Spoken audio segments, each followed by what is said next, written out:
तो हम स्टार्ट करते हैं फर्स्ट इक्वेशन ऑफ मोशन से। इसके लिए हम कंसीडर करते हैं एक बॉडी जो मूव कर रही है स्ट्रेट लाइन में। Let us consider the motion of an object that is accelerated uniformly. For that we have vi as its initial velocity, vf as final velocity, a is acceleration and t is time.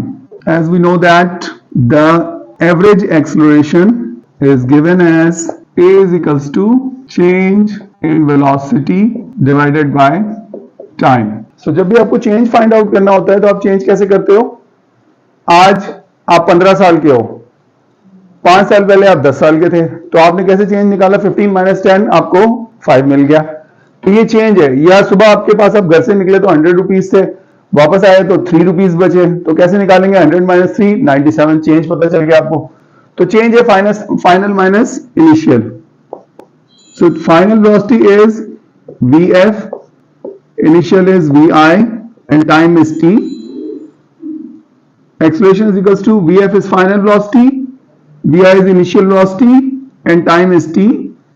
तो vf में से vi को subtract किया तो हमें क्या मिल गया? चेंज इन वेलोसिटी, नीचे टाइम t है, इसको मैं क्रॉस मल्टीप्लाई कर लूं तो this will be at is equals to vf minus vi। इसका जो स्टैंडर्ड फॉर्मेट है वो है कि vf को एक साइड पे होना है, बाकी चीजें दूसरी तरफ आएंगी। तो vi को मैं इधर ले आऊं तो ये बन जाएगा vi plus at is equals to vf, और करके we can write vf is equals to vi plus at. So this is the first equation of motion which has been derived. जी, तो हम ड्राइव कर रहे हैं second equation of motion. Second equation of motion जो है वो कब इस्तेमाल होती है? वो तब इस्तेमाल होती है जब हमें कोई नॉन इनिशियल वेलोसिटी हो और उससे बॉडी मूव कर रही हो किसी टाइम इंटरवल t के अंदर। तो इसके लिए हमने क्या कहा कि हमें पता है कि एवरेज वेलोसिटी किसी भी दो चीजों में जब हम एवरेज निकालते हैं तो कैसे निकालते हैं? अगर मिसाल के तौर पर मेरे पास एक नंबर है 3 और दूसरा है 7, इनकी एवरेज निकालनी है तो मैं क्या करूंगा? 3 प्लस 7 डिवाइडेड बाय 2। अगर 3 नंबर हैं तो उनकी एवरेज निकालनी है, एक है 1 है, एक 3 है, एक 5 है, तो तीनों को जमा कर लूंगा। 1 एंड 3 4, 4 एंड 5 9 और डिवाइडेड बाय 3 है तो 3 से डिवाइड कर दूंगा 3 से। इस तरह एवरेज वेलोसिटी जब निकालते हैं तो हम कहते हैं vf plus vi divided by 2। अब मुझे ये पता है, आपने अभी पीछे इक्वेशन नंबर 1 जो ड्राइव की उसमें आपने क्या निकाला था? vf is equals to vi plus at। So substituting it in last equation कौन सी वाली है? ये वाली। तो एवरेज वेलोसिटी आपकी क्या बन गई? इक्वल्स टू vf की जगह आ गया vi plus at plus vi एक पहले से मौजूद है डिवाइडेड बाय 2। तो अब हम पहुंचे हैं average velocity equals to vi plus at plus vi divided by 2। मैं ब्रैकेट को ओपन करता हूं और साथ साथ एवरेज वेलोसिटी को भी लिख लेता हूं। Average velocity is given as s over t। ठीक है, इसको हम देते हैं equation number 1। Substituting it in equation 1 we get, क्या मिलेगा हमें? इसकी जगह आ जाएगा s ओवर t और यहां पे हमारे पास क्या है? इस ब्रैकेट को खोल लेंगे, vi plus at plus vi divided by 2। ठीक है, तो ये बन गया s over t equals to vi and vi 2vi plus at divided by 2। जी, तो यहां दो टर्म्स हैं 2vi एंड at। 2vi के नीचे भी 2 है डिवाइड में और at के नीचे भी 2 है डिवाइड में, दोनों को मैं अलग-अलग लिख सकता हूं। ठीक है, उससे पहले मैं t को यहां क्रॉस मल्टीप्लाई कर लेता हूं, तो ये बन जाएगा s is equals to 2vit plus a t into t square, 2vit plus a t square divided by 2। अब मैं इन दोनों टर्म्स के नीचे अलग-अलग 2 लिख लेता हूं, यहां 2 से 2 कैंसिल हो गया, मोशन। जी, तो अब हम ड्राइव करने लगे थर्ड इक्वेशन ऑफ मोशन। ये इक्वेशन हमें क्या बताती है? ये हमें रिलेशनशिप देती है between velocity and distance covered. By a uniformly accelerated body, ऐसी बॉडी जो एक यूनिफॉर्म एक्सेलरेशन से मूव कर रही हो, उसने कितना फासला कवर किया, उसकी वेलोसिटी कितनी थी, ये इसके बारे में हमें रिलेशनशिप प्रोवाइड करती है।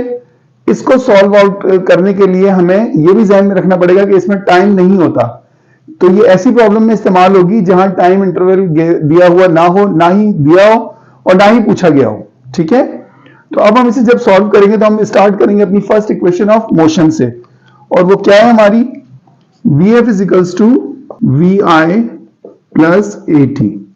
अगर मैं स्क्वायर करूं दोनों तरफ, स्क्वायरिंग ऑन बोथ साइड्स, तो what I will get, Vf पे स्क्वायर आ जाएगा, ये यहाँ दो टर्म्स हैं तो ये होल स्क्वायर आएगा, Vf plus AT whole square. अब क्योंकि ये यहाँ एक फार्मूला लगेगा, फार्मूला आपको अगर याद हो तो ये किस शक्ल में आ गया है, ये आ गया है a प्लस बी। अच्छा, मैं a प्लस बी नहीं ले रहा हूँ, यहाँ a है, आपको थोड़ी सी कंफ्यूजन ना हो तो हम इसको कहते हैं यार x plus y whole square, तो ये बन जाएगा x square plus 2xy plus y square. ठीक है, ये फार्मूला हम यूज करेंगे। जब हम ये फार्मूला यूज करेंगे तो अब यहाँ x की जगह पे कौन है, vi है, और y की जगह पे कौन है, AT पूरा है। ठीक है, ये ध्यान में रहे, y की जगह पे AT पूरा है और x की जगह पर vi है, तो यही सेम तरीका होगा, इसी से हम इसको खोलेंगे। तो आप देख सकते हो कि x स्क्वायर का मतलब क्या हो जाएगा, vi का स्क्वायर हो जाएगा प्लस 2, x की जगह अगेन vi, y की जगह AT प्लस अगेन y की जगह AT और इसका होल स्क्वायर। इस तरह ये सॉल्व होगा। तो हम यहाँ सॉल्व करते हैं, Vf square is equals to vi whole square plus 2xy, ये वाली टर्म vi और इसके साथ AT और प्लस यहाँ क्या होगा, AT का होल स्क्वायर। अब इसे खोल लीजिए, Vf square is equals to vi square plus 2viAT और plus a square t square. अब हम इसको फर्दर सिंप्लीफाई करेंगे। सिंप्लीफाई किस तरह करेंगे कि हम इन दो टर्म्स में से कॉमन निकालेंगे, इसमें से और इसमें से, मिडिल वाली में से और लास्ट वाली में से। और कॉमन क्या निकालेंगे, हम कॉमन निकालेंगे 2a। अब आपके जहन में ख्याल आएगा कि यार अब 2a कैसे कॉमन निकाल सकते हो, a तो है दोनों में लेकिन 2 तो है ही नहीं। अगर तो 2 नहीं है तो 2 को निकालने के लिए मैं इसको किस तरह लिख सकता हूं, पहले क्या मैं इसको ऐसे लिख सकता हूं, देखिए Vf square is equals to vi square plus 2viAT plus, मैं इसको मल्टीप्लाई और डिवाइड कर रहा हूं 2 से। मैथमेटिकली दिस इज ओके, क्यों, क्योंकि 2 से 2 कैंसिल हो जाएगा और मुझे वापस से क्या मिल जाएगा, a square t square which is this one. अब मैं कॉमन निकाल सकता हूं। मैंने कॉमन क्या निकालना है, मैंने आपसे कहा कि मुझे कॉमन निकालना है 2a, तो 2a मैंने कॉमन ले लिया।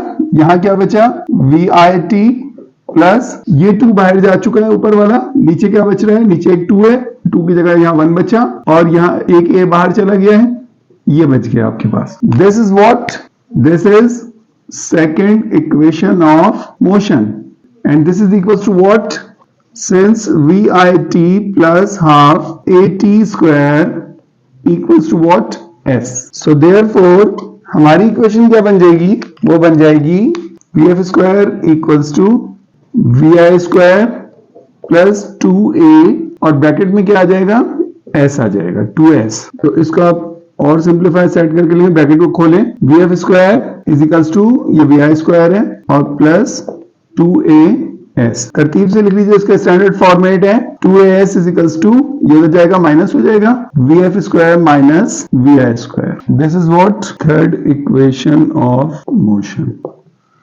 So these are the three equations of motions. I hope कि आपको बड़ा आसान लगा होगा इंशाल्लाह ताला।